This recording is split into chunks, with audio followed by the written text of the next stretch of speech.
A guerra é simplesmente uma continuação do intercurso político, com o acréscimo de outros meios. Essa formulação de Karl von Clausewitz sustenta toda a análise estratégica ocidental moderna. Este episódio existe porque ela pode ter se tornado insuficiente para descrever o que estamos testemunhando. Nos 2 primeiros episódios desta playlist, analisamos o conflito entre Estados Unidos e Irã por 2 lentes. No primeiro, a lente militar, porta-aviões, mísseis, o Estreito de Hormuz, a destruição da marinha iraniana, a fricção clausewitziana, a pergunta sobre quem vence e o que significa vencer.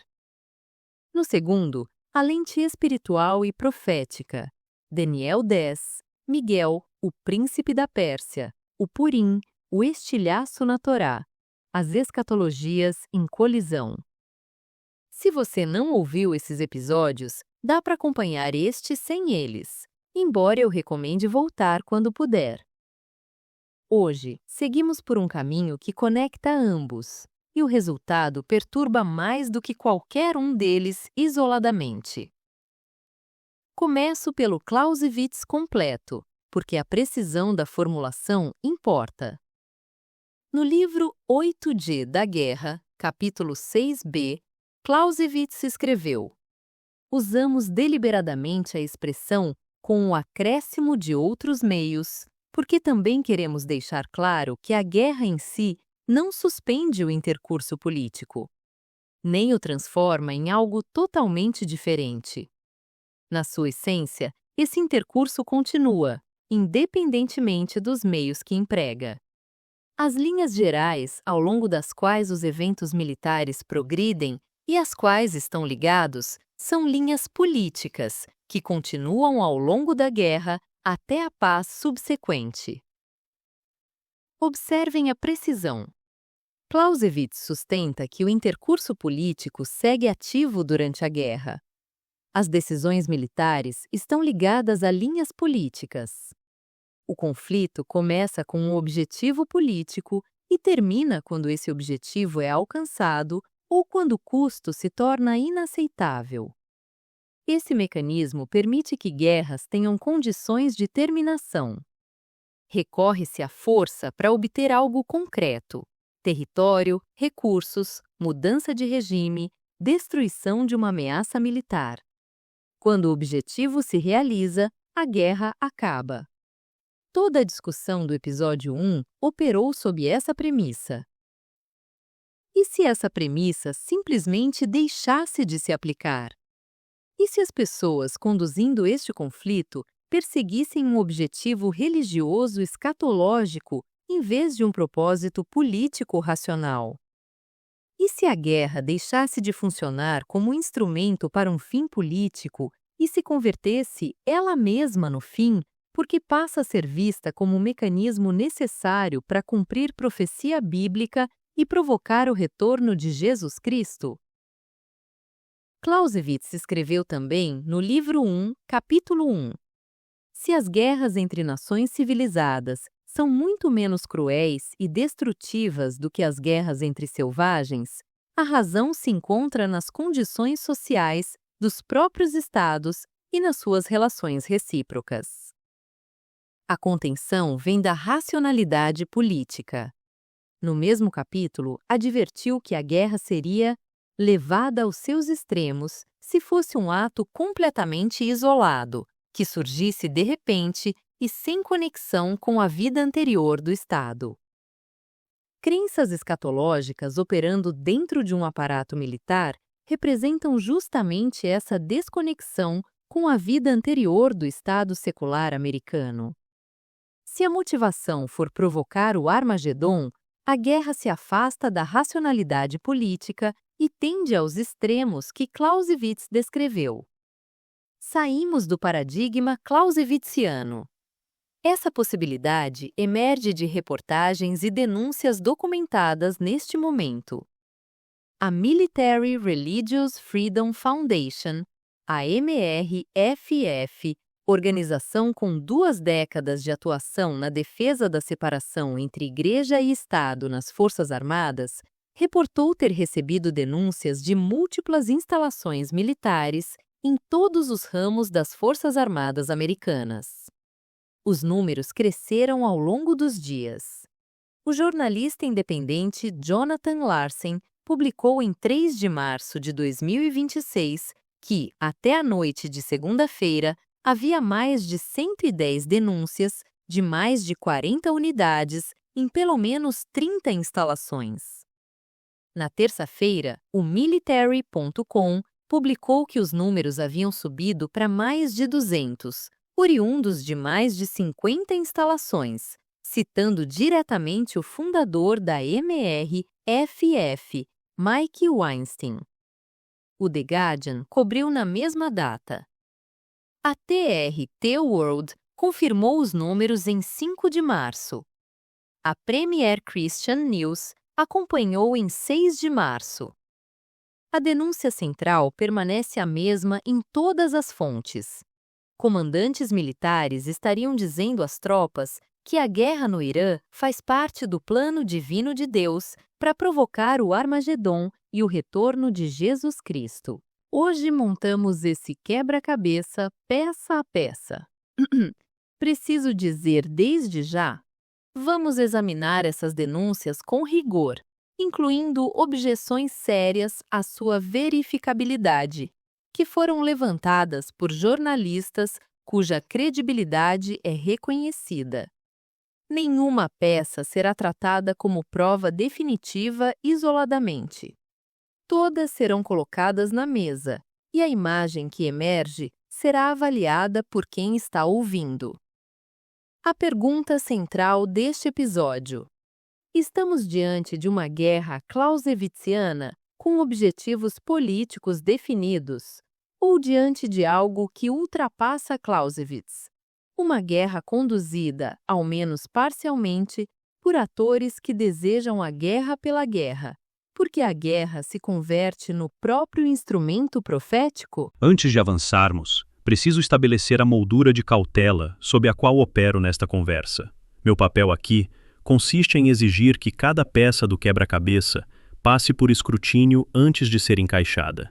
Conspiração real e teoria da conspiração se distinguem por uma coisa: evidência verificável. Vamos operar nesse terreno. Se a evidência sustenta, a gente avança. Se ficar aquém do padrão de prova, a gente para. Já quero abrir um ponto sobre a MRFF. A organização tem missão declarada de combater o proselitismo religioso inconstitucional nas Forças Armadas. 95% de seus membros se identificam como cristãos. A MRFF atua há 2 décadas e tem histórico documentado. Ao mesmo tempo, como organização de advocacy, ela possui incentivo institucional para amplificar denúncias que confirmem sua razão de existir. As denúncias são anônimas. A MRFF não identifica os denunciantes nem os comandantes, algo compreensível para a proteção, porém que impede verificação independente caso a caso. O The Guardian, o Military.com, a TRT World e a Premier Christian News cobriram a história com citações diretas. Quando um porta-voz do Pentágono foi questionado pelo Military.com sobre as denúncias e a vinculação da missão no Oriente Médio a crenças religiosas, a resposta não veio diretamente. Redirecionou para as declarações de Pete Hegseth. Segundo a Newsweek, que fez a mesma pergunta, o Pentágono tampouco negou as denúncias. Essa ausência de negação é, em si mesma, um dado que merece registro. Exatamente por isso, montamos com cuidado cirúrgico, peça a peça, incluindo as peças que complicam a narrativa. Vou ler a denúncia central. As palavras exatas importam. Ela foi publicada no site da MRFF em 3 de março, reportada pelo Military.com e pelo The Guardian na mesma data. O denunciante se identifica como suboficial em serviço ativo, numa unidade que não está atualmente na zona de combate do Irã, mas em função de pronto suporte, podendo ser deslocada a qualquer momento para operações de combate. A denúncia diz, cito: "Esta manhã, nosso comandante abriu o briefing de prontidão de combate, nos urgindo a não ter medo do que está acontecendo com nossas operações de combate no Irã neste momento. Ele nos urgiu a dizer às nossas tropas que isso era tudo parte do plano divino de Deus. E ele referenciou especificamente numerosas citações do livro do Apocalipse, referentes ao Armagedon e ao retorno iminente de Jesus Cristo.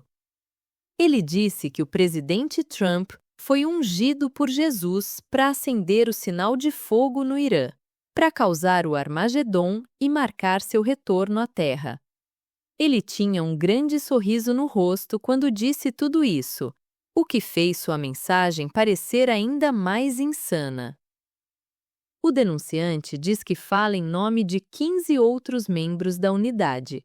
Ele se identifica como cristão. Pelo menos 10 dos outros também professam o cristianismo. Um é judeu, um é muçulmano. O status religioso de 3 não foi especificado. O trecho que considero mais significativo. O que está acontecendo não é apenas a separação entre igreja e Estado, como discutimos, Sr. Weinstein. É o fato de que nosso comandante se sente totalmente apoiado e justificado por toda a cadeia de comando para infligir suas visões de Armagedon sobre nosso ataque ao Irã, naqueles de nós abaixo dele na cadeia de comando. 4. Esse trecho merece atenção, porém, preciso cumprir o contraponto rigoroso que prometi. Hemant Mehta, editor do Friendly Atheist, newsletter com mais de 23 mil assinantes e referência no jornalismo sobre separação entre igreja e Estado, publicou análise detalhada em 3 de março, levantando objeções sérias sobre a verificabilidade dessas denúncias. As objeções dele são consistentes o suficiente para que a gente as incorpore na análise. Primeira objeção: a MRFF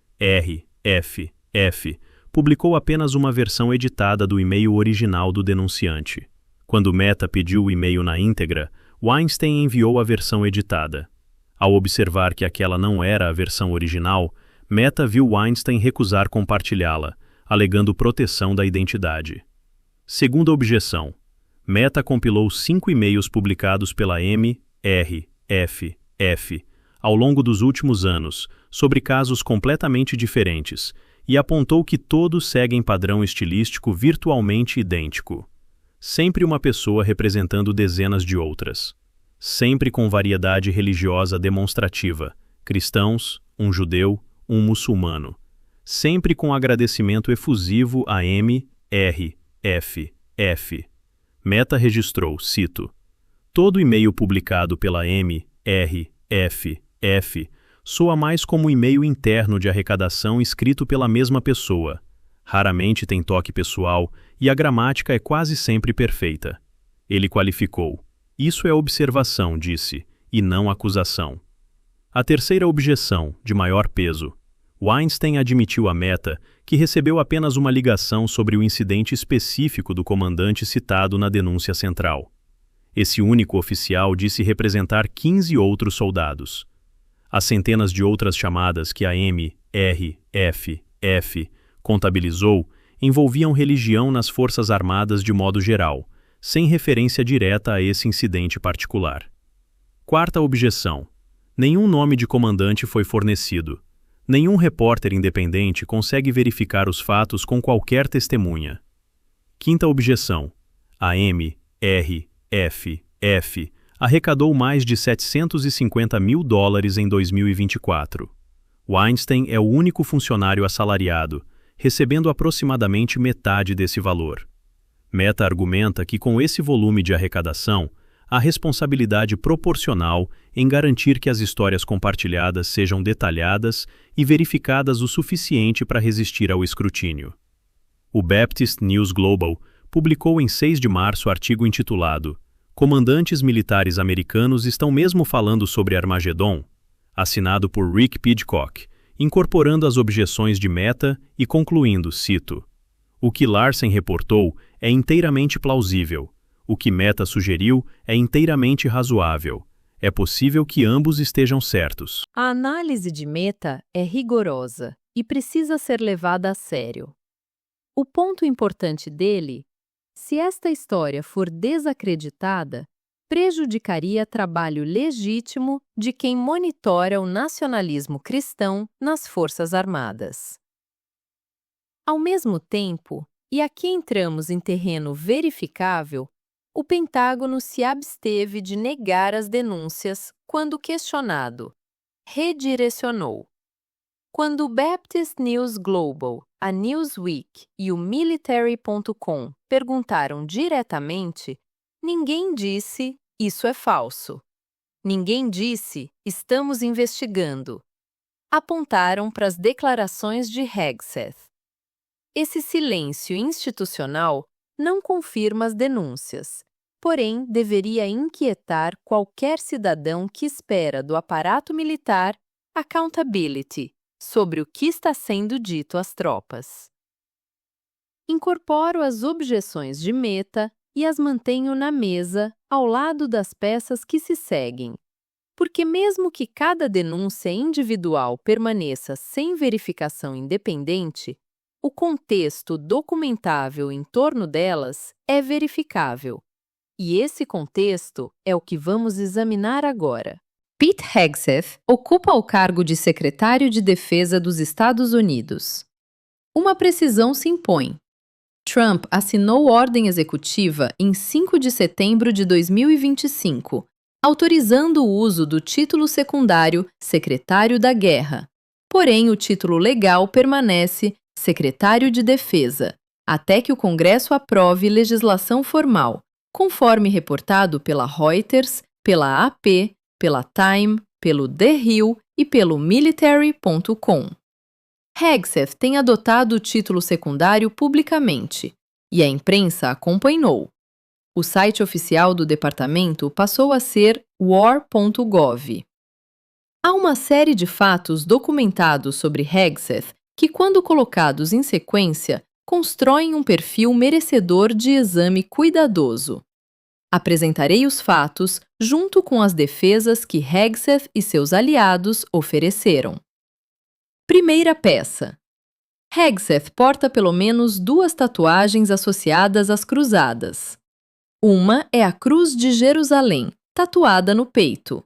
A outra é a frase latina Deus vult, que significa Deus quer, inscrita no braço.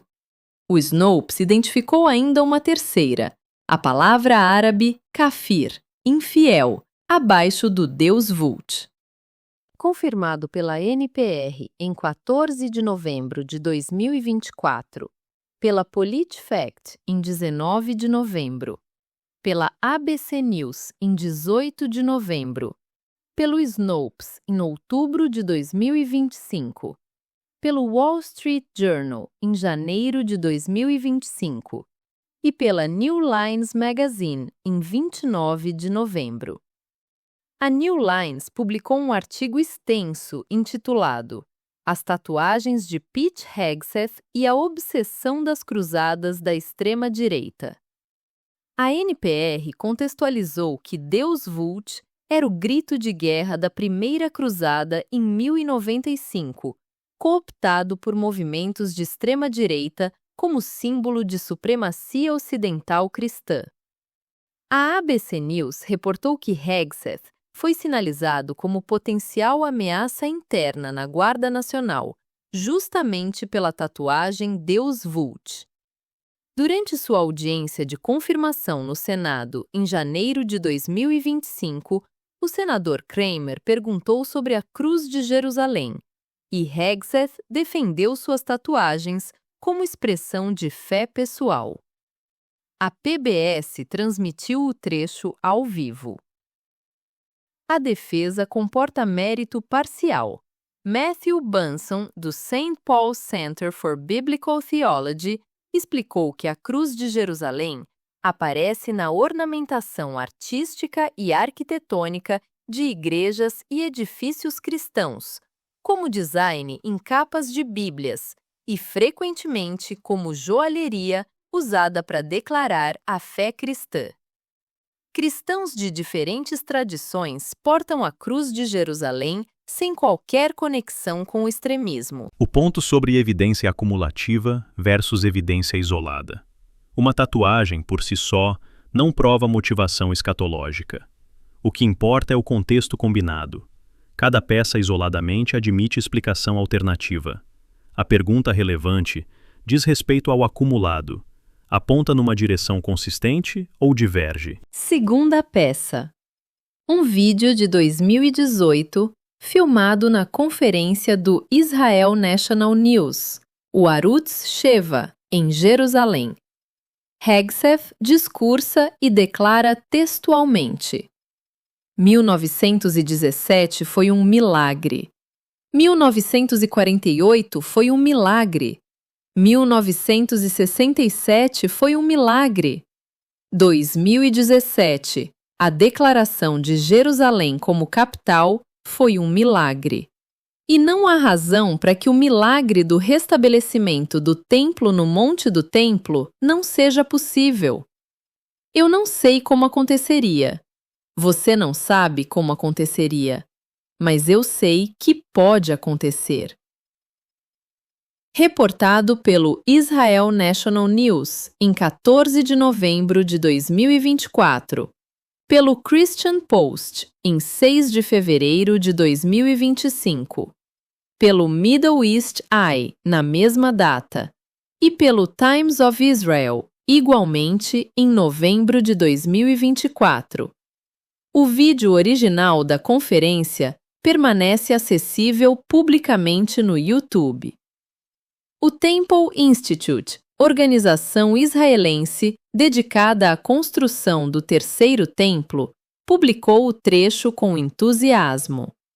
Hegseth advoga pela construção do terceiro templo no Monte do Templo, em Jerusalém. Para quem desconhece a geografia sagrada, o Monte do Templo abriga a Mesquita de Al-Aqsa, o terceiro lugar mais sagrado do Islã. Construir o terceiro templo ali exigiria, na prática, a destruição ou remoção da mesquita. No mesmo discurso, Hegseth referiu-se à Cisjordânia pelos nomes bíblicos Judéia e Samária e rejeitou a solução de 2 estados. Terceira peça. Hegseth instituiu cultos cristãos mensais no Pentágono. O primeiro aconteceu em 21 de maio de 2025. Reportado pelo New York Times, pela Reuters, pela CNN, pela MSNBC e pelo Military.com, todos na mesma data. O Word and Way, publicação batista editada por Brian Keylor, tem rastreado cada culto desde então. Keylor documentou a série completa ao longo de 2025 e 2026, incluindo o culto de novembro, o de dezembro, onde o evangelista Franklin Graham exaltou um Deus de guerra, conforme a USA Today, com Jennifer Hegseth, esposa de Pete, chamando Graham e outros líderes do Samaritan's Purse de as Forças Especiais de Jesus.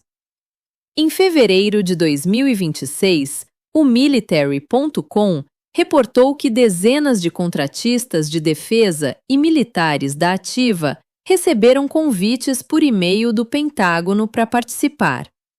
Um contratista declarou anonimamente: "Achei o e-mail de hoje marcante, deprimente, quase ameaçador.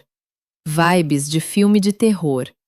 Você não precisa de evidência de retaliação para achar errado o líder de uma agência governamental convidando seus funcionários para um culto de oração." Em 17 de fevereiro de 2026, Hegseth convidou o pastor Doug Wilson para liderar o culto mensal no Pentágono. A Julie Royce reportou em 18 de fevereiro, sendo a primeira a noticiar. A CNN reportou em 19 de fevereiro.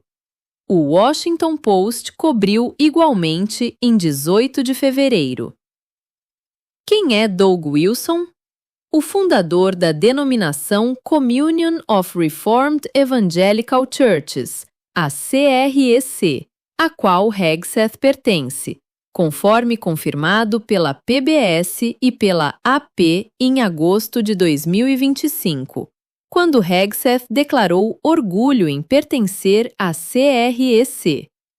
Hegseth frequenta a Pilgrim Hill Reformed Fellowship, em Goodlettsville, Tennessee, igreja afiliada à CREC, conforme o Word and Way e o Baptist News Global. Wilson lidera a Christ Church em Moscow, Idaho. Hegseth o chamou publicamente de mentor. Wilson se autodescreve como paleoconfederado, conforme documentado pelo Washington Post e pelo The Gospel Coalition. Em escritos publicados, minimizou os horrores da escravidão. Defende que os homens devem deter o voto familiar em nome de toda a casa. Argumenta que os Estados Unidos devem codificar em lei suas crenças teológicas. O New York Times publicou um perfil em outubro de 2025 intitulado "Ele acredita que a América deveria ser uma teocracia". O político publicou matéria extensa em maio de 2025. Doug Wilson, o pastor favorito da nova direita. Documentado pelo Word and Way em 17 de fevereiro, pela Julie Royce em 18 de fevereiro, pela CNN em 19 de fevereiro, pelo Military Times em 20 de fevereiro, pelo The Hill em 19 de fevereiro e pelo Lewiston Tribune em 20 de fevereiro de 2026.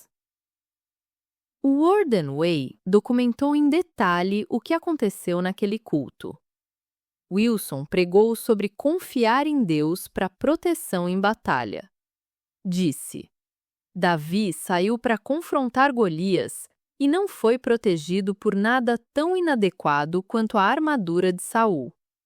Se você carrega o nome de Jesus Cristo, não há armadura maior.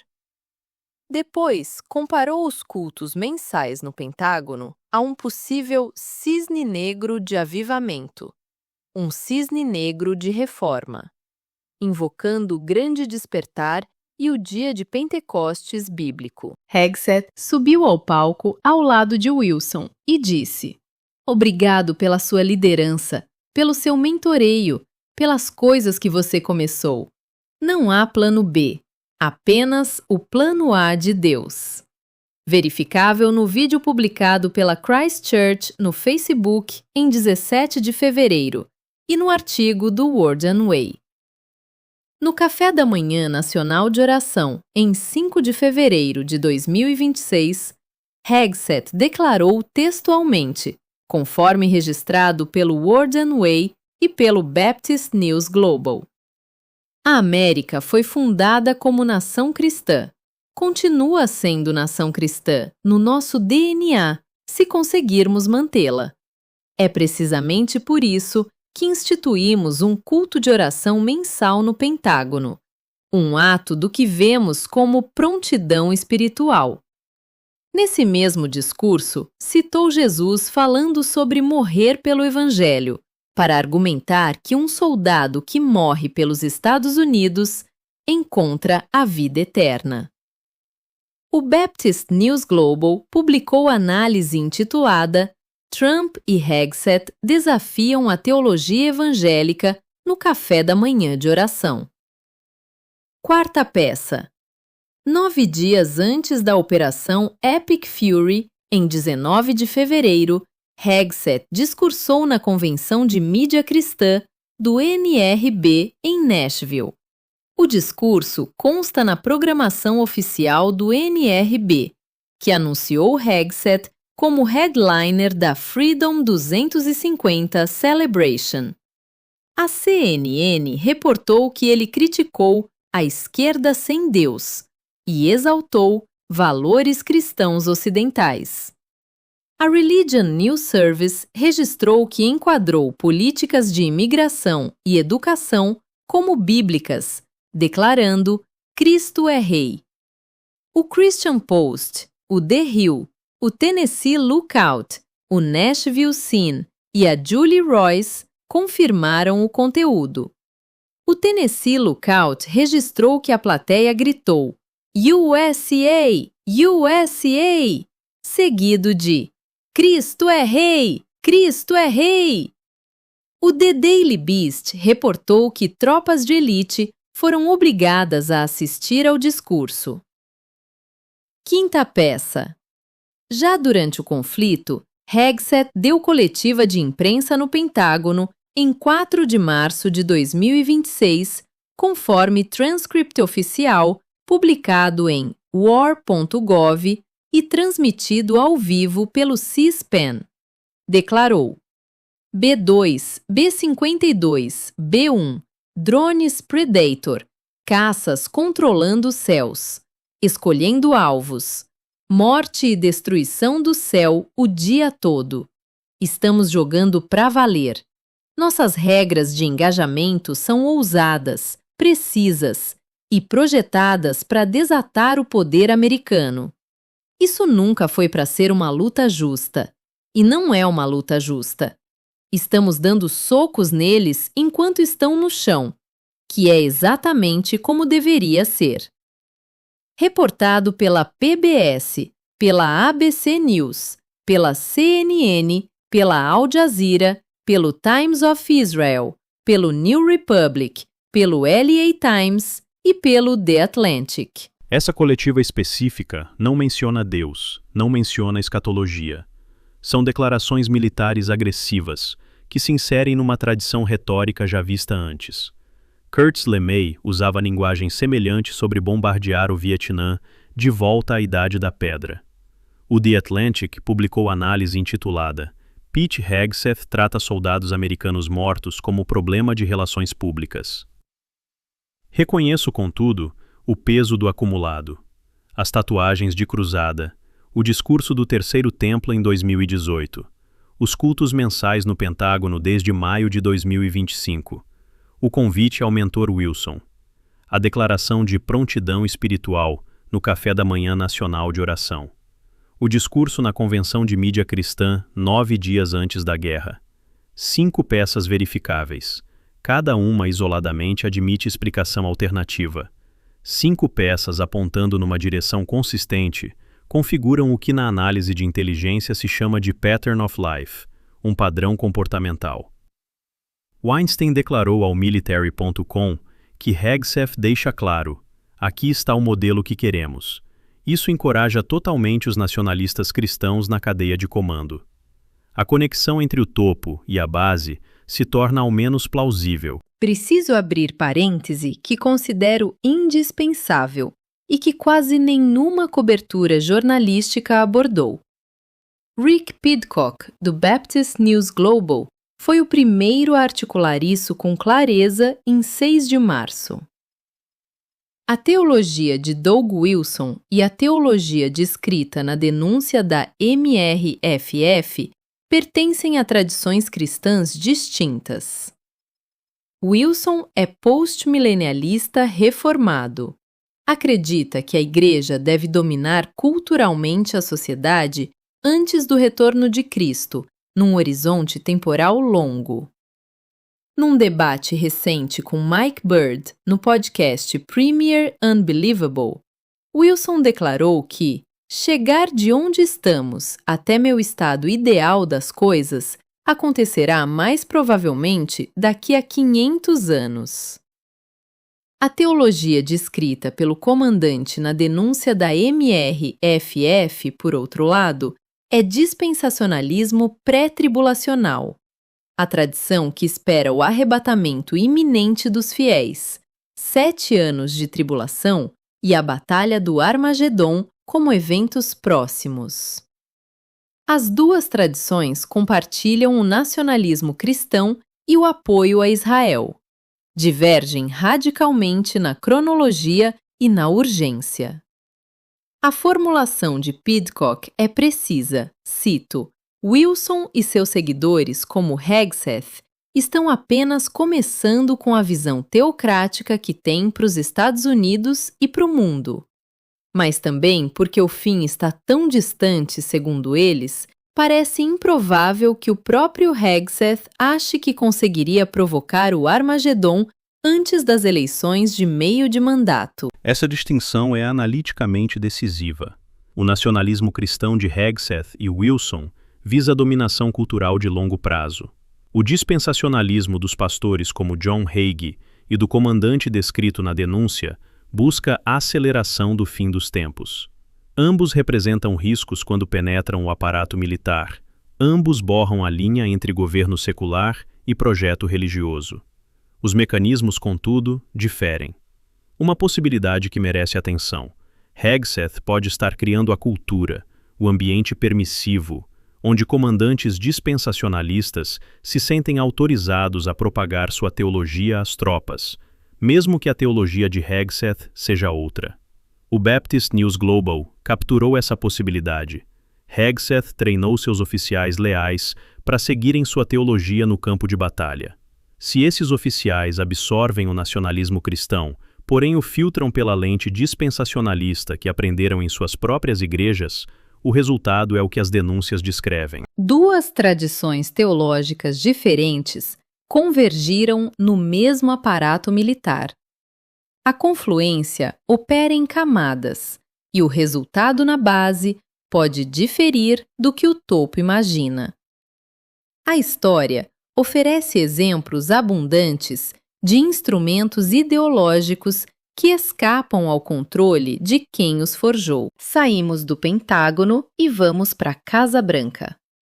Em 7 de fevereiro de 2025, Trump assinou ordem executiva criando o White House Faith Office, verificável diretamente no site whitehouse.gov.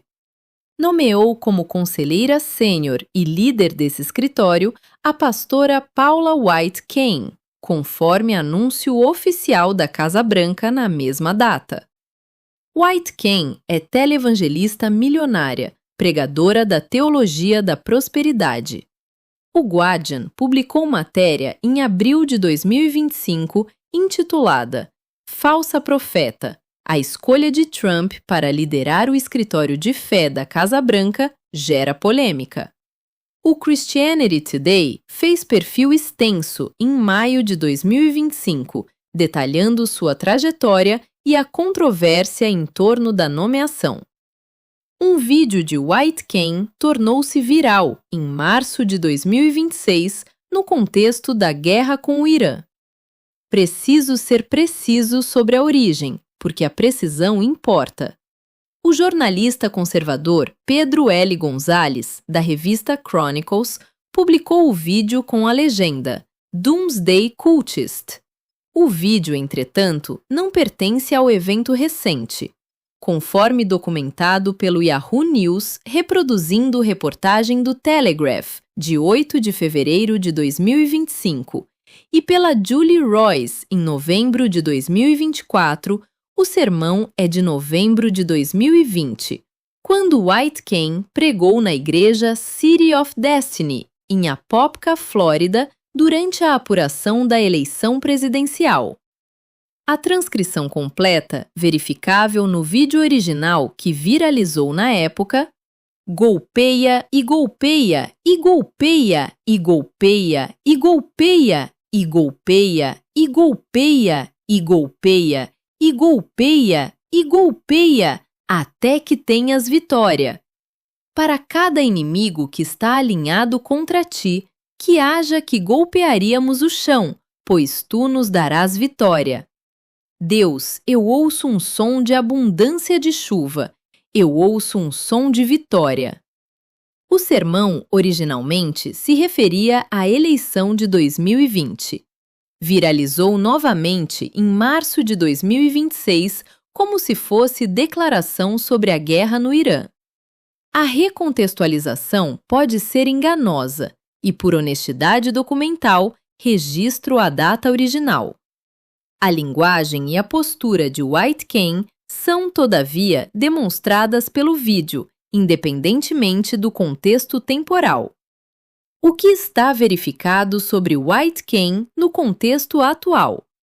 Ela lidera o White House Faith Office, é militantemente pró-Israel e seu site declara que, como conselheira de Trump, trabalhou de perto com líderes religiosos e a administração para ajudar a mover a embaixada dos Estados Unidos para Jerusalém.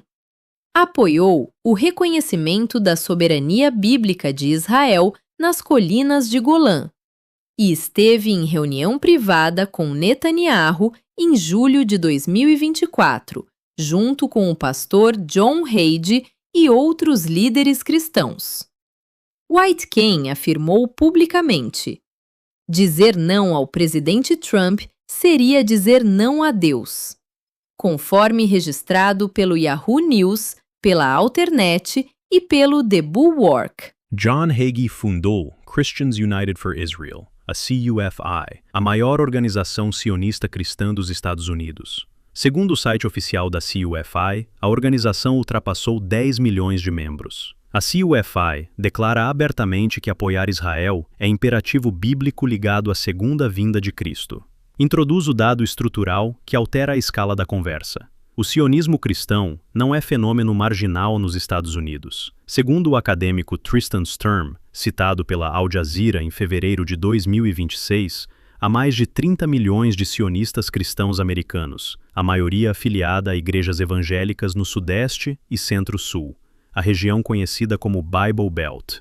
Segundo o Pew Research Center, 82% dos evangélicos brancos americanos acreditam que Deus deu a terra de Israel ao povo judeu, algo que a conversa frequentemente omite. Muitos evangélicos dispensacionalistas apoiam Israel por convicção teológica genuína. Reduzi-los a vítimas de manipulação seria tão impreciso quanto reduzir o Islã a terrorismo. A teologia dispensacionalista pode ser criticada teologicamente. Seus adeptos são agentes morais que fazem escolhas com base no que acreditam ser verdade. O sionismo cristão opera simultaneamente como força política poderosa e expressão sincera de fé para milhões de pessoas. As duas dimensões coexistem. O dispensacionalismo, sistema teológico por trás do sionismo cristão moderno, não existia nos primeiros 1800 anos de história cristã. Surgiu na década de 1830, com John Nelson Darby, sacerdote anglicano irlandês que se juntou aos irmãos de Plymouth. Darby propôs que Deus governa a história por meio de períodos distintos, as dispensações, e que Israel e a Igreja constituem dois povos separados no plano divino. Darby introduziu conceitos que se tornaram centrais para milhões de cristãos. O arrebatamento pré-tribulação, a ideia de que os crentes serão retirados da terra antes de um período de tribulação, um futuro templo reconstruído em Jerusalém, e um reinado literal de 1000 anos de Cristo centrado na nação de Israel. A questão teológica. Esses conceitos não foram ensinados nos primeiros séculos da Igreja. Pais da Igreja como Irineu, Justino Mártir e Agostinho não dividiram o povo de Deus em dois. Os reformadores Calvino e Lutero rejeitaram interpretações literalistas do Apocalipse como base para a política terrestre. Paulo escreveu em Efésios capítulo 2, versículo 14, que Cristo derrubou o muro de separação entre judeus e gentios.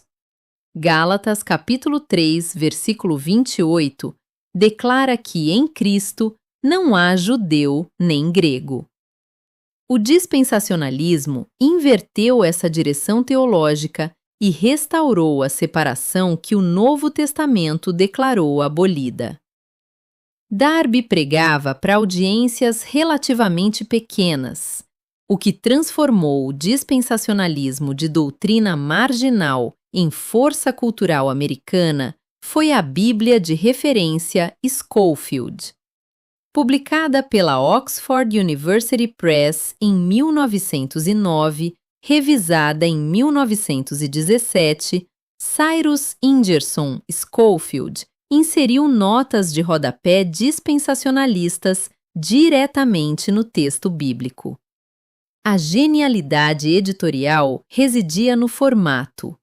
As notas apareciam na mesma página que os versículos. Para um leitor comum, a interpretação de Schofield fundia-se com o texto sagrado. A Bíblia Schofield vendeu milhões de cópias e se tornou texto de referência em seminários evangélicos americanos por décadas. O Dallas Theological Seminary, fundado em 1924 por Lewis Sperry Chafer, discípulo direto de Schofield, institucionalizou o dispensacionalismo como sistema acadêmico. Hal Lindsey, autor de A Agonia do Grande Planeta Terra, de 1970, que vendeu mais de 35 milhões de cópias, era formado pelo Dallas.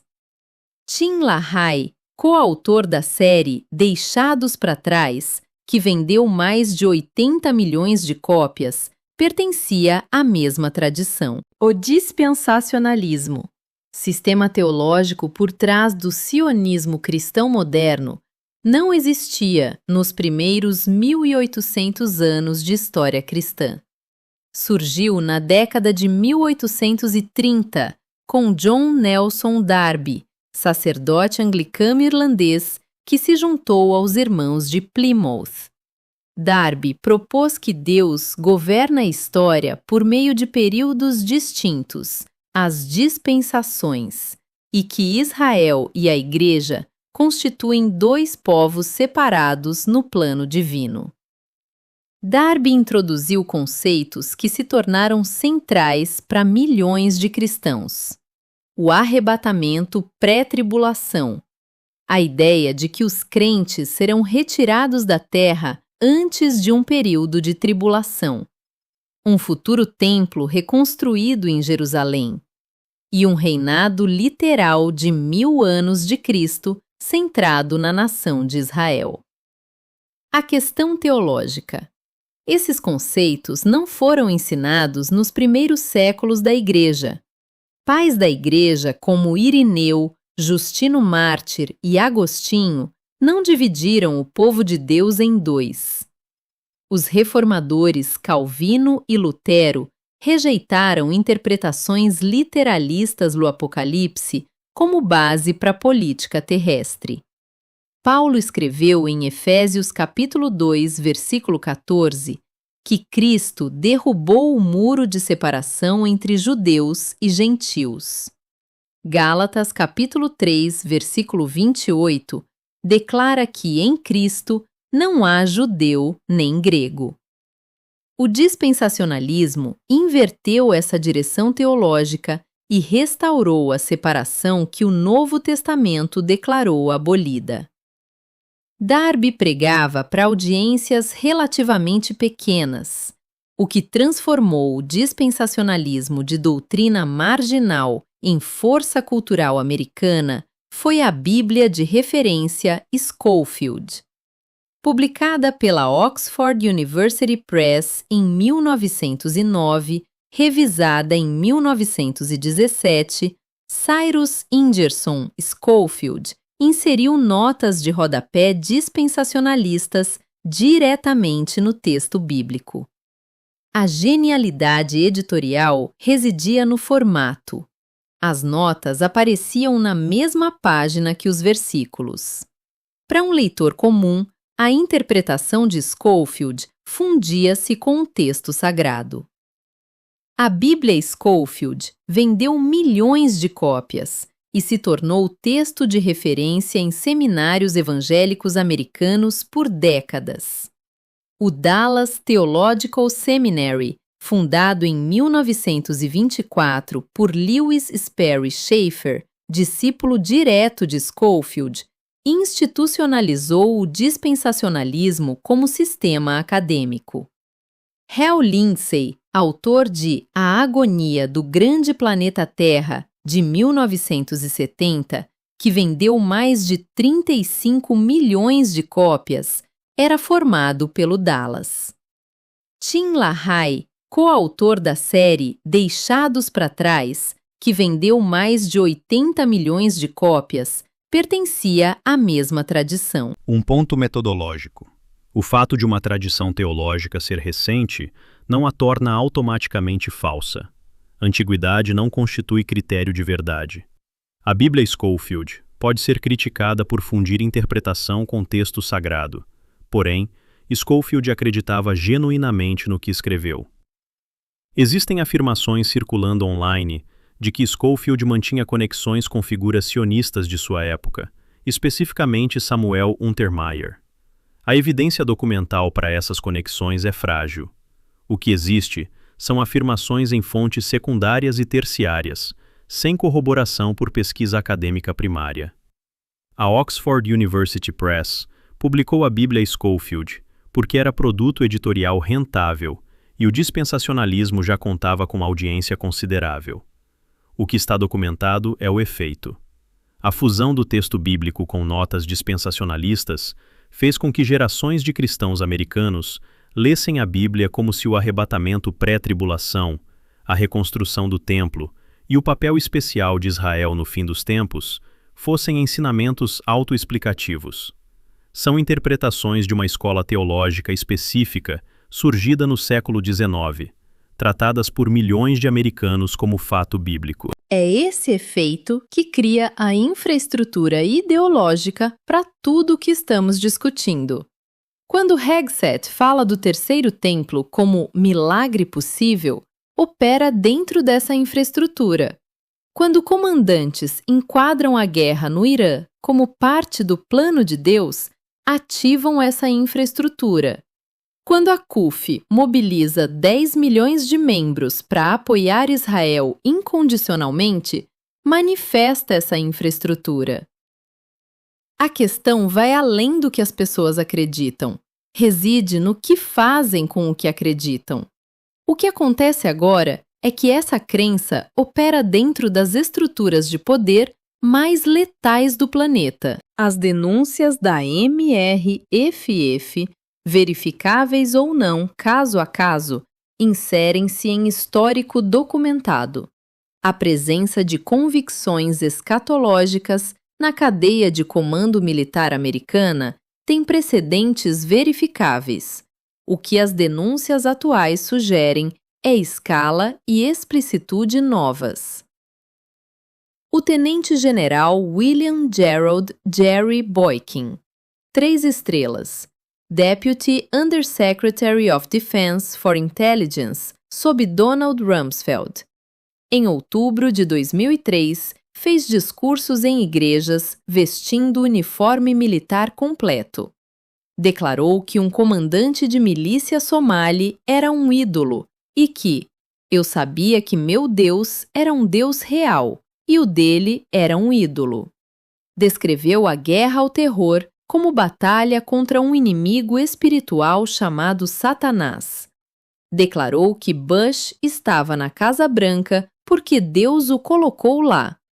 Reportado pelo Los Angeles Times em 16 de outubro, pela CBS News em 16 de outubro, pela PBS em 21 de outubro, pelo Guardian em 17 de outubro, pelo Washington Post em 6 de novembro, todos de 2003.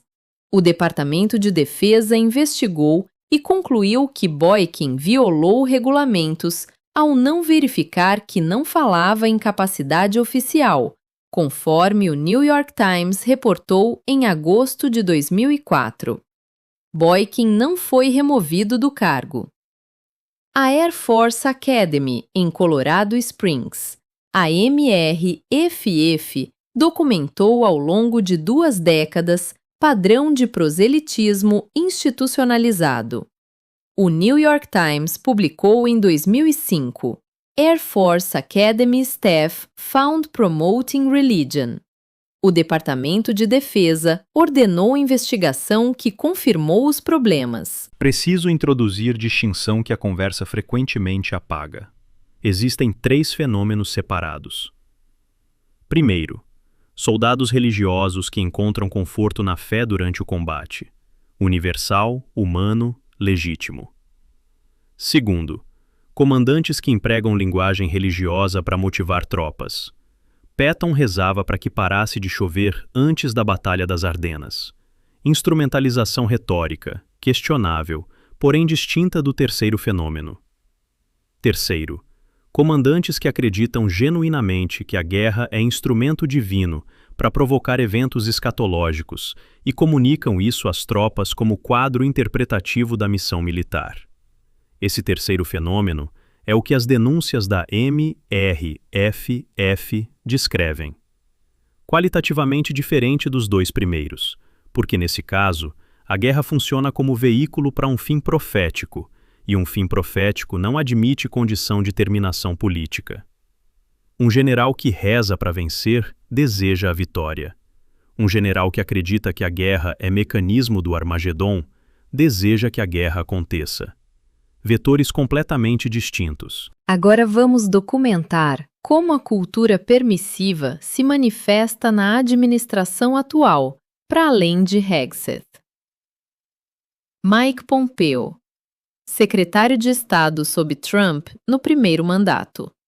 Em março de 2019, numa entrevista à Christian Broadcasting Network, durante visita a Israel, foi perguntado se Trump poderia ter sido enviado por Deus para salvar Israel do Irã. A resposta textual: como cristão, eu certamente acredito que isso é possível. Reportado pela CNN, pela NBC News, pela CBS News, pelo Político e pelo Washington Post, todos em março de 2019. Verificável no vídeo original da CBN. E o próprio Trump. Quando os Estados Unidos inauguraram a Embaixada Americana em Jerusalém, em 14 de maio de 2018, Robert Jeffress, pastor da First Baptist Church de Dallas e conselheiro evangélico de Trump, fez a oração de abertura. Confirmado pelo Washington Post, pela NPR, pelo New York Times, pela CNN, pelo Vox e pela Vice, todos em maio de 2018. Jeffress já declarou publicamente que o Islã é inspirado por Satanás, que o catolicismo é religião pagã e que judeus que não aceitam Cristo vão para o inferno. Esse homem fez a oração de abertura na cerimônia de inauguração da Embaixada em Jerusalém. O padrão que emerge aponta para lideranças enquadrando decisões geopolíticas como cumprimento de profecia. Introduzo agora dados que alteram a análise sobre a racionalidade desta guerra. Em 28 de fevereiro de 2026, Estados Unidos e Israel lançaram a Operação Epic Fury contra o Irã. Confirmado pela Reuters, pelo New York Times, pelo Wall Street Journal, pela CNN, pela NPR, pela NBC News e pela CBS News. O Ayatollah Ali Khamenei, líder supremo do Irã, foi morto nos ataques iniciais, conforme confirmado pela Reuters, pelo New York Times, pelo Washington Post, pela CNN, pela NPR e pelo Caspian News. A Wikipédia possui artigo dedicado ao assassinato. As horas e dias que antecederam a operação são tão significativos quanto a operação em si. Os Estados Unidos mantiveram negociações com o Irã, mediadas por Omã.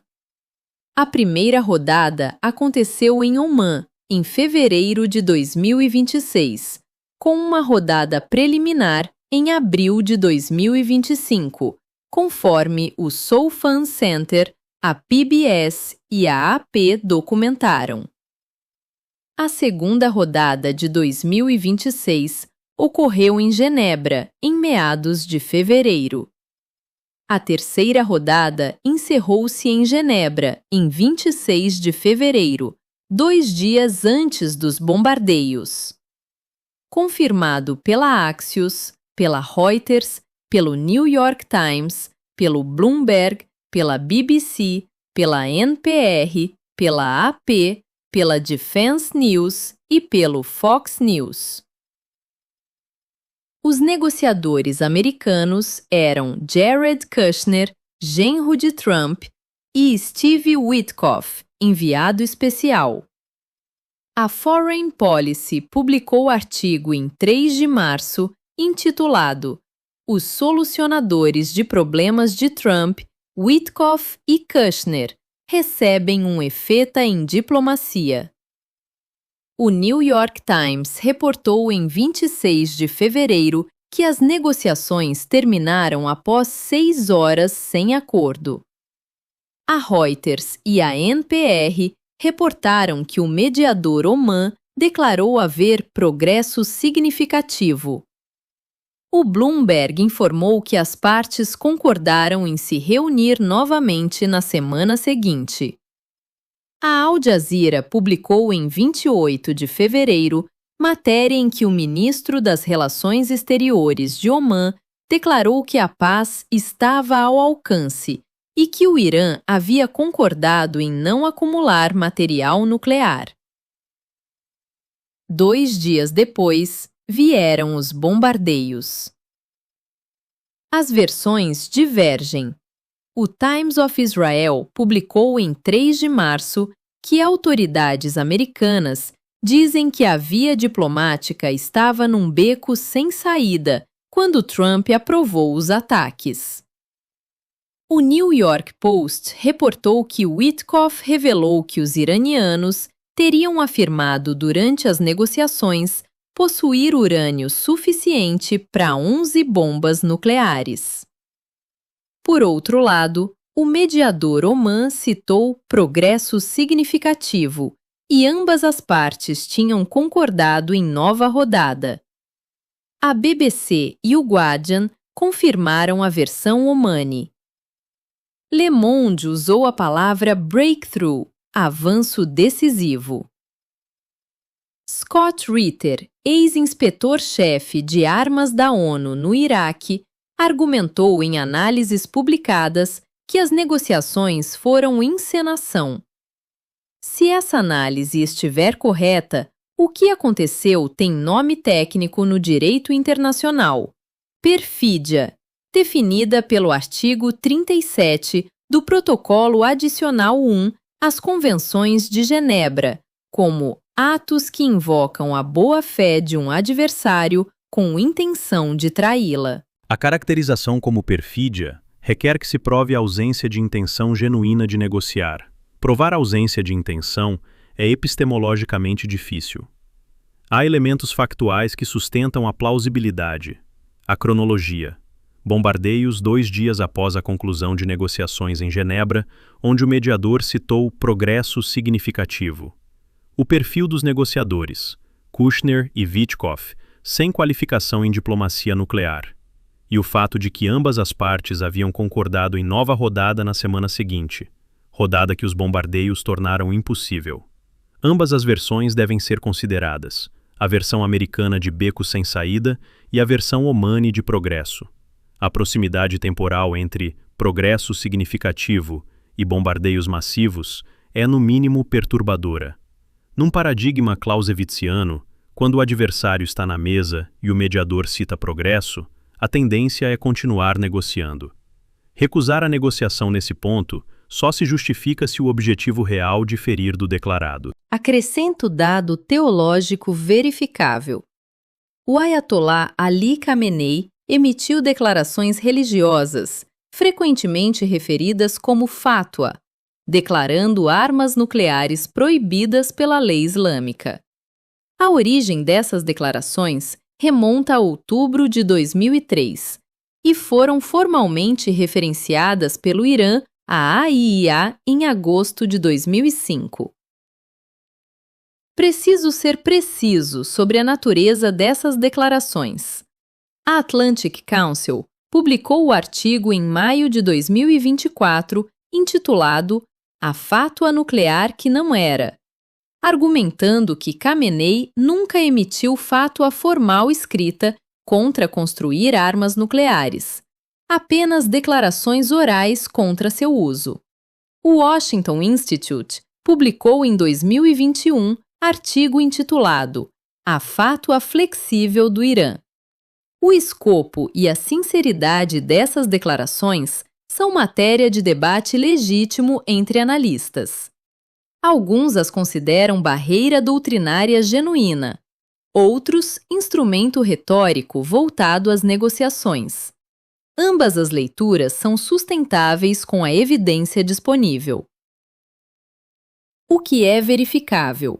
Essas declarações existiam como instrumento político e religioso, citadas repetidamente em negociações internacionais.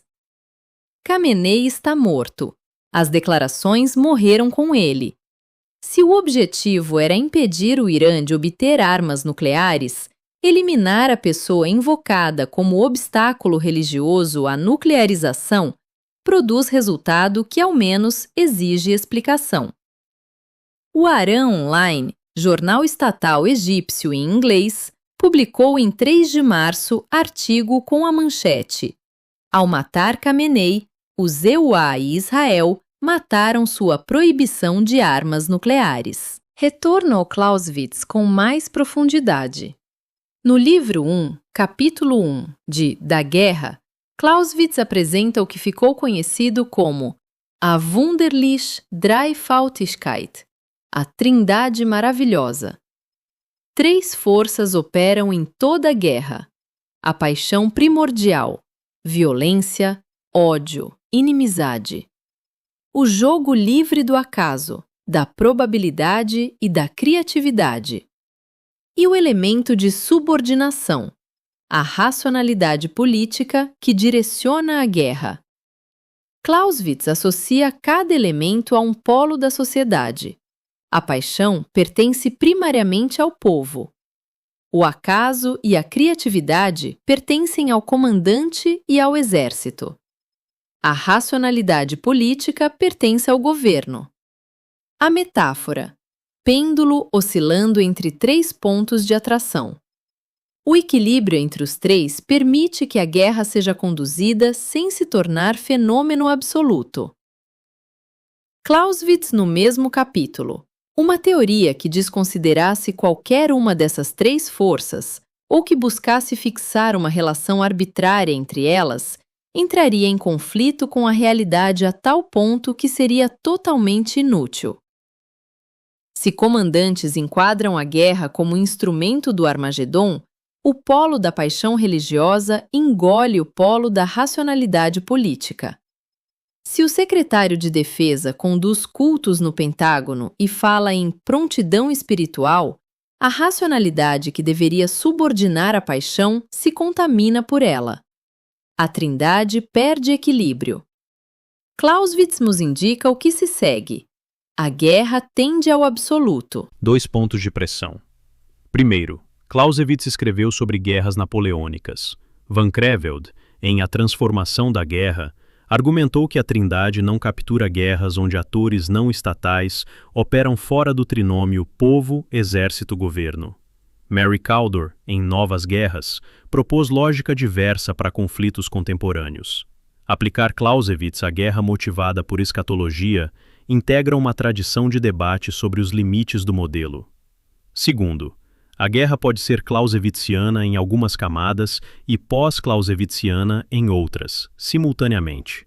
O planejamento militar, a logística, a coordenação de ataques aéreos, tudo rigorosamente técnico e racional. O aparato funciona com precisão operacional. O que questionamos é se a decisão política que direciona esse aparato permanece racional no sentido clausewitziano. Ambas as coisas podem ser verdadeiras ao mesmo tempo. Alguns atores perseguindo objetivos geopolíticos racionais, petróleo, hegemonia, contenção do Irã. Outros atores genuinamente motivados por escatologia. A guerra como híbrido, onde racionalidade estratégica e convicção profética coexistem. Se for esse híbrido, a trindade de Clausewitz funciona e se dissolve ao mesmo tempo. A estrutura militar opera com precisão racional. A estrutura de comando que a direciona contém elementos fora da racionalidade política. Clausewitz nos avisou que, quando isso acontece, a guerra tende ao absoluto. O mecanismo interno de contenção se dissolve. A interseção entre convicções religiosas e política externa americana remonta à fundação. O conceito de destino manifesto, cunhado por John L. O'Sullivan em 1845, enquadrava a expansão territorial como missão divina. Woodrow Wilson levou os Estados Unidos à Primeira Guerra com linguagem messiânica. O contraponto existe dentro da própria tradição. Abraham Lincoln, religioso em grau elevado, na segunda inauguração, em plena Guerra Civil, disse: ambos leem a mesma Bíblia e oram ao mesmo Deus, e cada um invoca sua ajuda contra o outro. Pode parecer estranho que qualquer homem ouse pedir a ajuda de um Deus justo para arrancar o pão do suor do rosto de outros homens. Mas não julguemos, para não sermos julgados. As orações de ambos não poderiam ser atendidas. As de nenhum foram atendidas plenamente. O Todo-Poderoso tem seus próprios propósitos. Lincoln sabia que ambos os lados reivindicavam Deus. Sua resposta foi humildade teológica. A antítese do que estamos documentando agora. O precedente Lincoln é instrutivo. Religiosidade na liderança americana não conduz automaticamente à certeza profética sobre a guerra. Lincoln era mais religioso que a maioria dos presidentes. Justamente por isso, demonstrava humildade teológica suficiente para dizer que Deus pode estar julgando a ambos. A diferença entre Lincoln e o que documentamos reside entre fé e fanatismo. Fé admite mistério. Fanatismo reivindica certeza. Harry Truman reconheceu Israel em 1948, 11 minutos após a declaração de independência. Batista do Missouri, com convicções pessoais sobre o direito dos judeus a um lar nacional. A decisão era simultaneamente geopolítica, voto judaico, competição com a União Soviética, pressão do lobby sionista. Na maioria dos precedentes americanos, religião e geopolítica operavam em paralelo, reforçando-se mutuamente, porém, a geopolítica mantinha o controle. A religião servia como combustível emocional, a política comandava a direção. O que as denúncias da M, R, F, F e o perfil de Hegseth sugerem é inversão possível, o combustível assumindo a direção. A Guerra Fria confirma o padrão. Eisenhower adicionou Under God ao juramento de lealdade em 1954.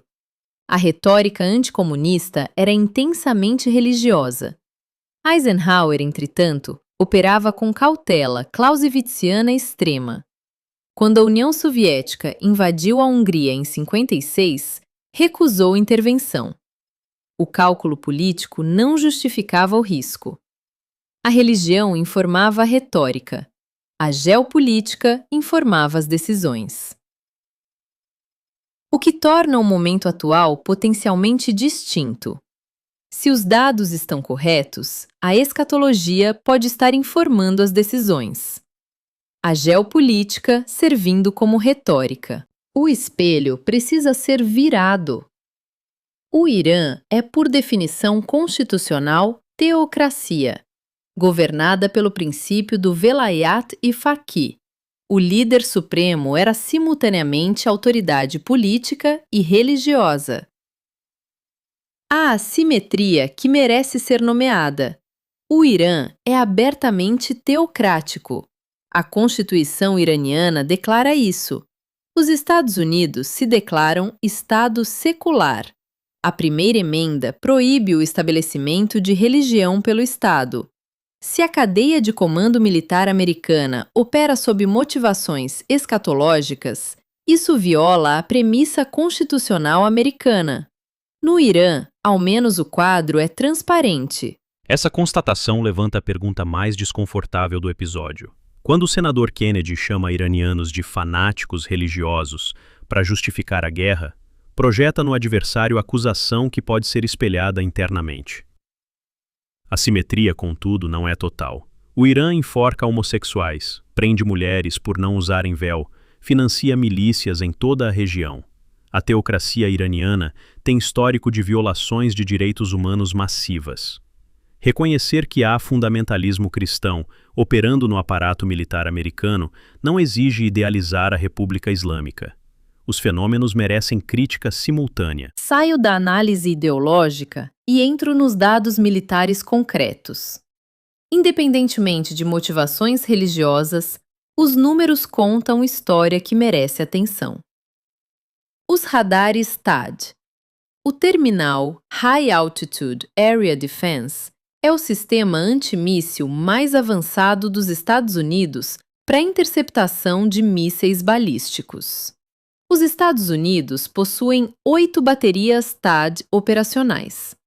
A 8ª foi entregue pela Lockheed Martin em junho de 2025, conforme anunciado em comunicado oficial da empresa e reportado pelo Defense Connect e pelo Army Technology. O Congressional Research Service confirmou a estrutura de 8 baterias em relatório de setembro de 2025. A CNN publicou investigação em 5 de março de 2026 com imagens de satélite mostrando o radar AN/TPY2 de uma bateria THAAD destruído na base aérea Muvafaq Salti, na Jordânia. O Bloomberg confirmou a destruição e estimou o custo do radar em $300 milhões. A TRT World, o NDTV, o Times of India, o Straits Times e o Defense Security Asia cobriram o mesmo dado. O Wall Street Journal reportou que os Estados Unidos estão correndo para substituir o radar. O DropSite News publicou a manchete: um drone iraniano de $30 mil destruiu um radar americano de $300 milhões. A cifra exata do drone pode variar conforme a fonte, embora a assimetria de custo seja confirmada por múltiplas fontes. A aritmética é implacável. Cada interceptor THAAD custa aproximadamente $12,8 milhões, segundo o The Atlantic, citando documentos do Pentágono. Cada bateria carrega 48 interceptores em configuração padrão de 6 lançadores. Segundo o CSIS, Center for Strategic and International Studies, os Estados Unidos tinham 534 interceptores THAAD entregues até dezembro de 2025. O Military Times confirmou esse número em 6 de março de 2026. O Irã possui arsenal estimado de mais de 3.000 mísseis balísticos. A depleção de munição conecta ao episódio 1. O Business Insider reportou em março que os Estados Unidos queimaram mais de seu arsenal limitado de Tomahawks contra o Irã, e que esses mísseis seriam necessários num cenário com a China. O Military Times alertou em 6 de março sobre uma corrida de atrito nos estoques de interceptores. A Lockheed Martin anunciou meta de quadruplicar a produção de interceptores, de 96 para 400 por ano, conforme o The Hill em janeiro de 2026. O Breaking Defense reportou em dezembro de 2025 que não haveria novos interceptores THAAD até 2027, alertando para uma lacuna no suprimento. Os dados militares se cruzam com a análise de racionalidade. Um estrategista clausewitziano faz o cálculo. Quanto custa sustentar a guerra? Por quanto tempo se mantém a taxa de consumo? Qual o equilíbrio entre custo e objetivo político? A aritmética clausewitziana indica que, sem condições de terminação definidas, os recursos se esgotam a taxa insustentável. Cada radar THAAD destruído custa 300 milhões. Cada dia de operações aéreas acumula centenas de milhões adicionais. Os estoques são finitos. Se a motivação é escatológica, a aritmética perde poder de contenção. Quando o objetivo é cumprimento de profecia, o conceito de taxa insustentável deixa de funcionar como freio. A escatologia é o único quadro onde a aritmética militar se dissolve como fator de contenção. Guerras nunca são puramente ideológicas. Mesmo guerras santas têm economia. As cruzadas medievais eram simultaneamente expedições religiosas e empreendimentos comerciais. O complexo industrial militar americano, identificado pelo próprio Eisenhower em 1961 no discurso de despedida, opera com lógica que se beneficia de conflito prolongado. Cada míssil Tomahawk lançado precisa ser reposto. Cada radar destruído precisa ser reconstruído. Os contratos fluem. A existência de indústria que lucra com guerra não significa que a guerra foi iniciada para gerar lucro. Benefício não prova causalidade. A confluência de interesses é real.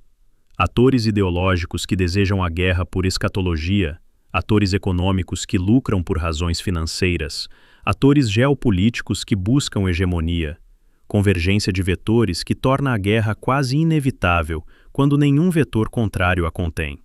A pergunta seguinte: existe vetor forte o suficiente para pará-la?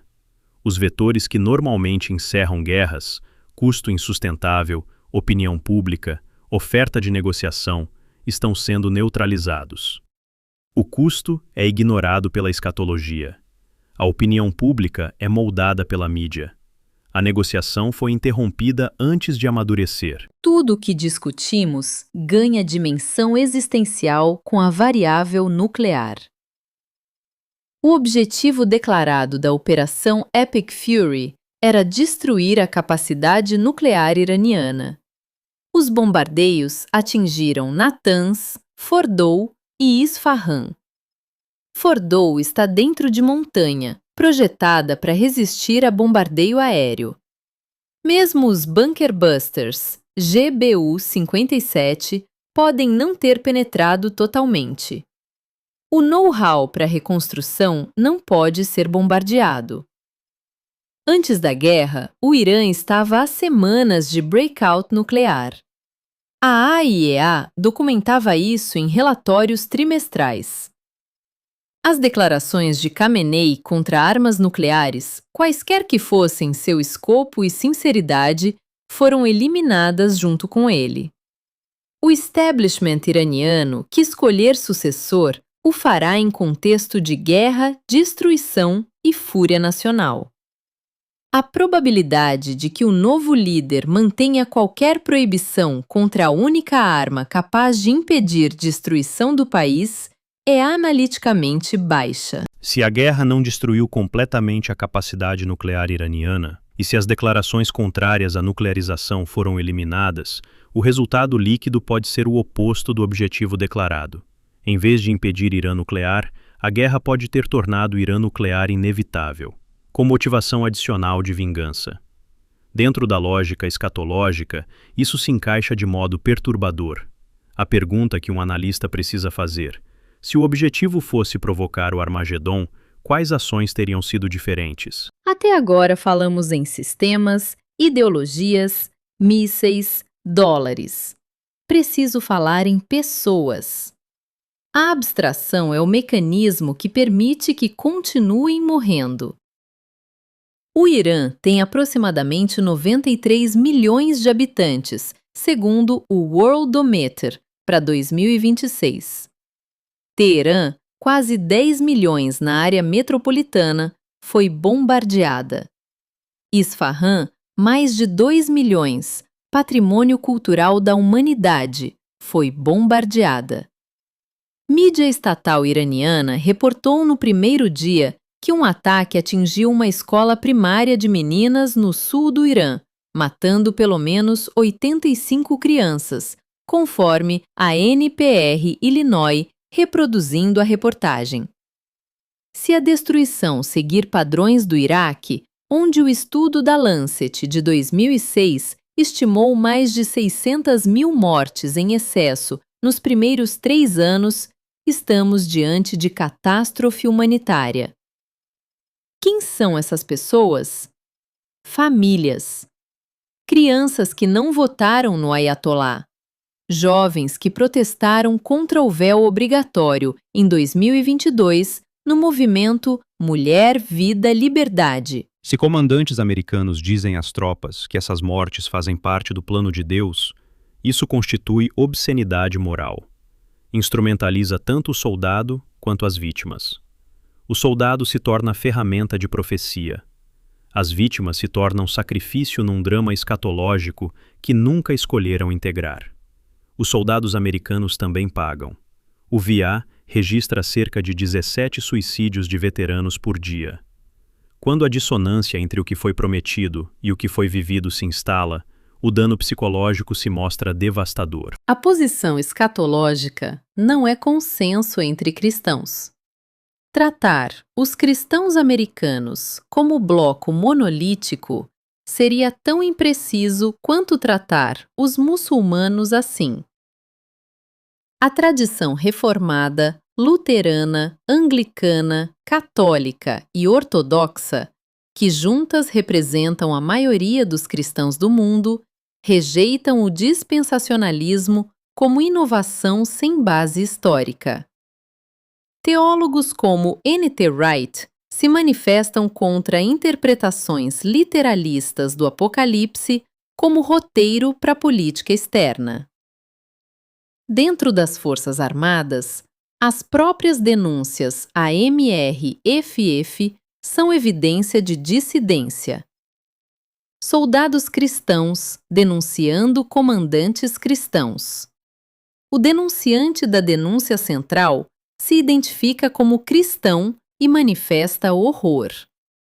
Em 6 de março, o Military.com reportou que legisladores pediram investigação formal do DoD e de Hegseth sobre as alegações de Armagedon. Analistas como Daniel Davis, tenente-coronel aposentado que conduz canal de análise militar, com entrevistas detalhadas sobre o conflito, e Scott Ritter, ex-inspetor-chefe de armas da ONU, questionaram publicamente a racionalidade estratégica do conflito. O argumento deles é clausewitziano: custos excedem benefícios, adversário estava na mesa, condições de terminação indefinidas, riscos de escalada severos.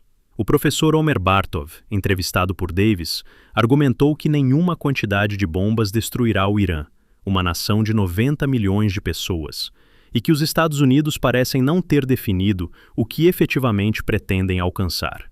Quando analistas clausewitzianos dizem que a guerra não faz sentido como cálculo racional, e evidências, ainda que parcialmente não verificadas, apontam que atores na cadeia de comando operam sob motivação escatológica, a junção desses dados forma a hipótese mais parcimoniosa.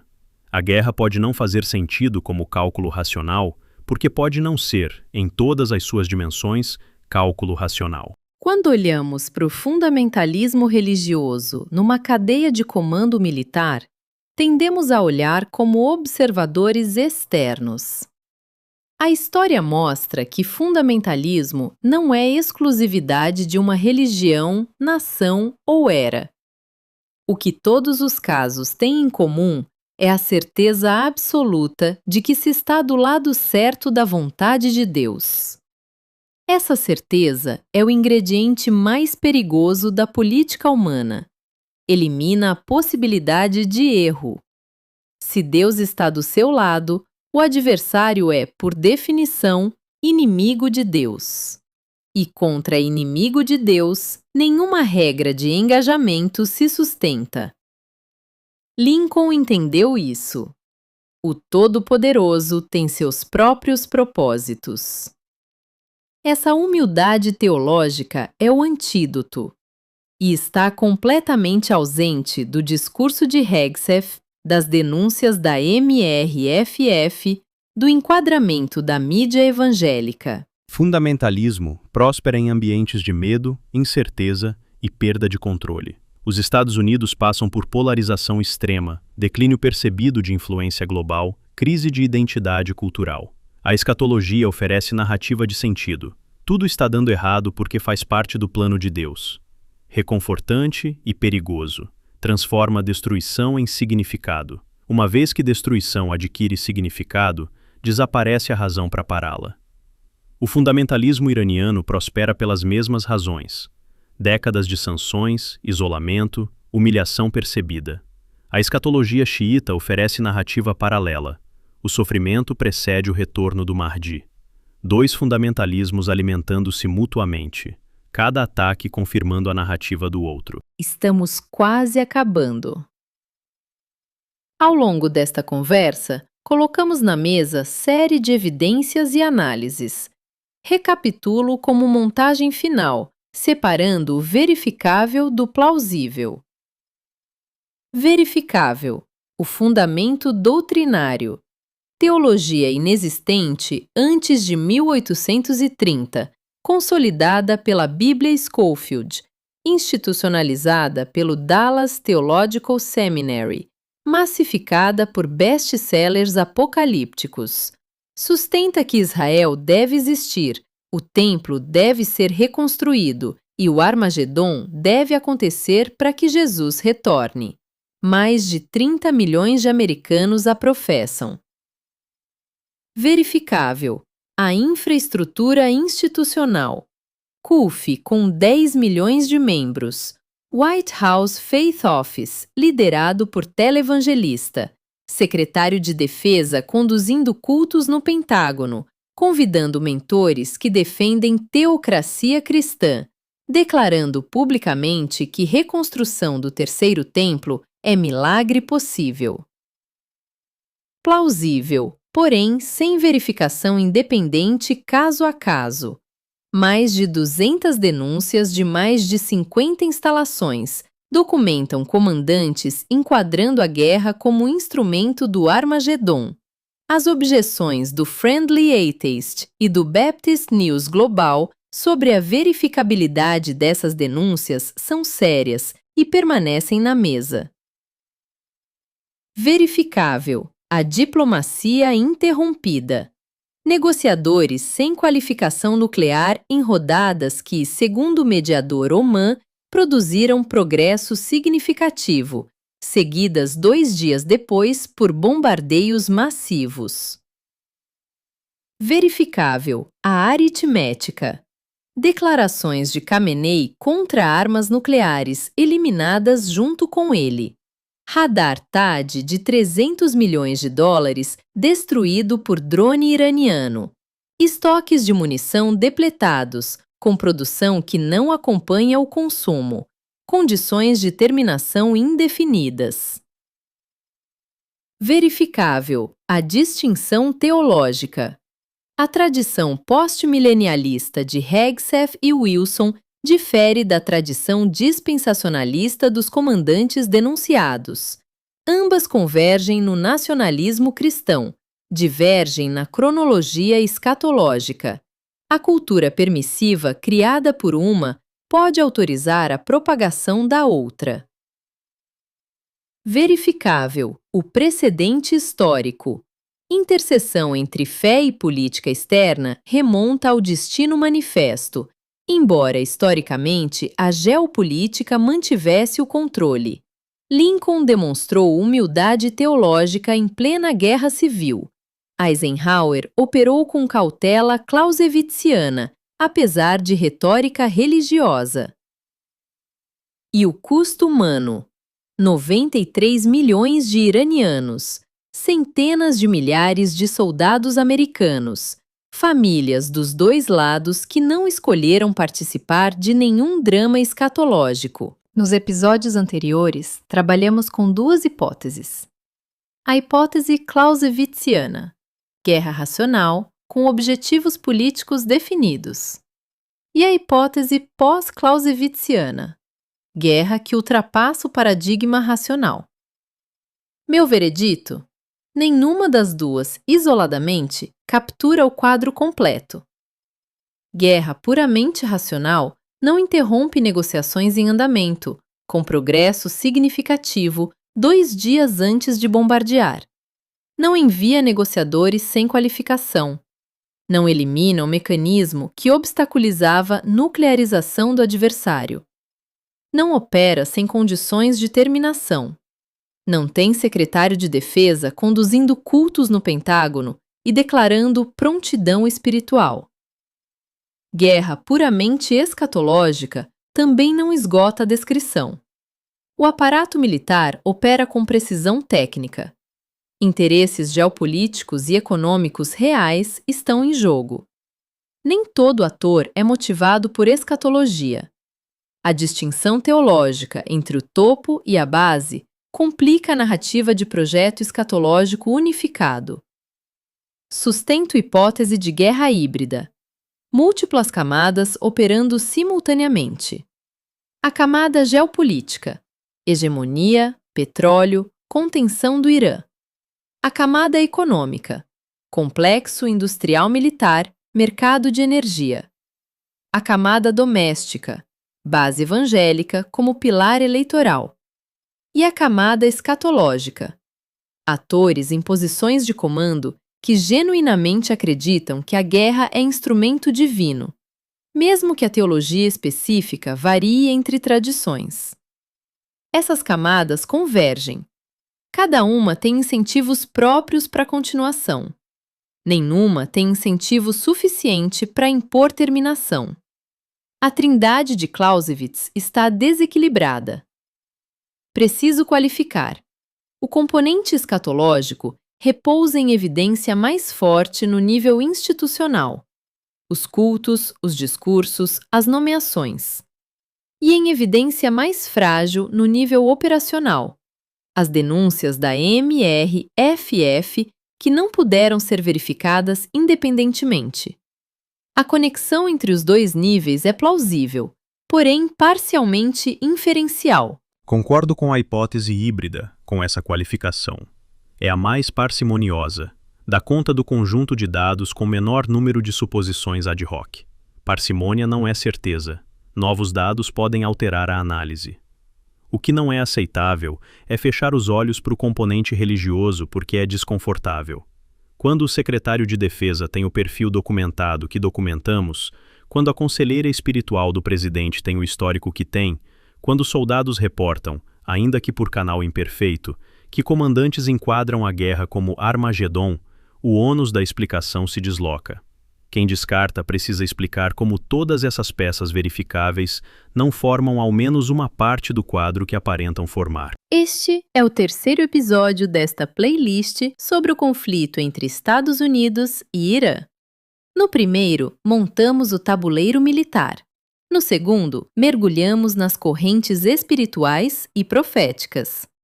Neste, abrimos a porta mais perturbadora, a possibilidade de que a guerra opere sob convicção mais antiga e mais perigosa do que qualquer míssil balístico. Clausewitz escreveu que a guerra é continuação da política por outros meios. Este episódio existe porque essa frase pode ter se tornado insuficiente. Quando a guerra é continuação da profecia por outros meios, as regras mudam. Os limites desaparecem. As condições de terminação deixam de existir, porque o único término aceitável é o fim dos tempos. Ao longo de 3 episódios, apresentamos fatos verificáveis, fontes documentadas e molduras interpretativas rigorosas. Cada fonte citada é verificável. Cada declaração atribuída é rastreável. Onde a evidência é forte, dissemos. Onde é frágil, dissemos igualmente.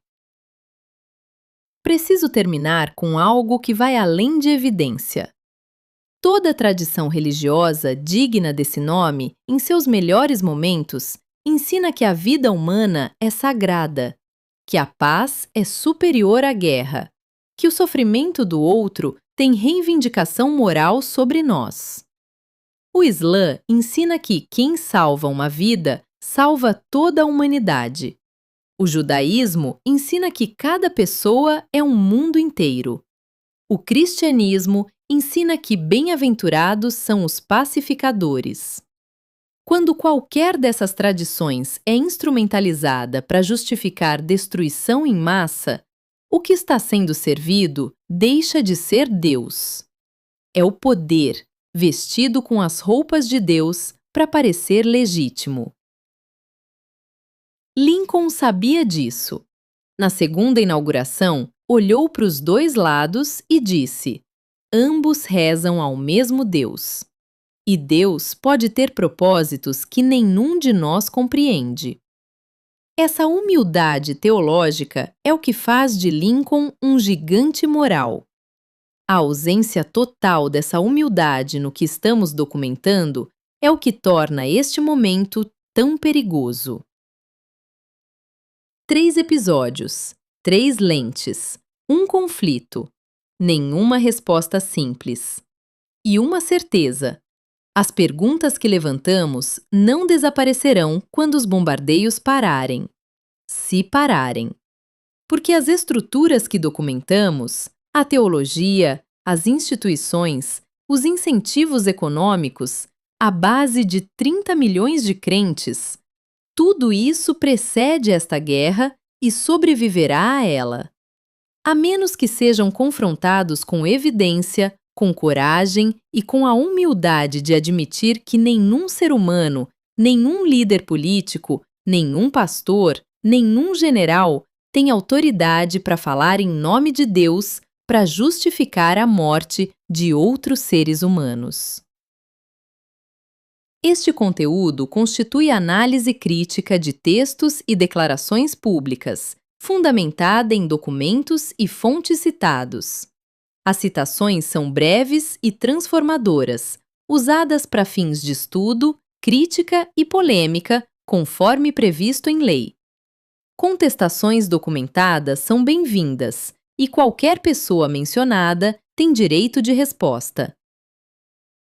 Obrigado por ouvir até aqui. Se esses episódios fizeram sentido para você, compartilhe. Não porque eu peço, porque as perguntas merecem ser ouvidas.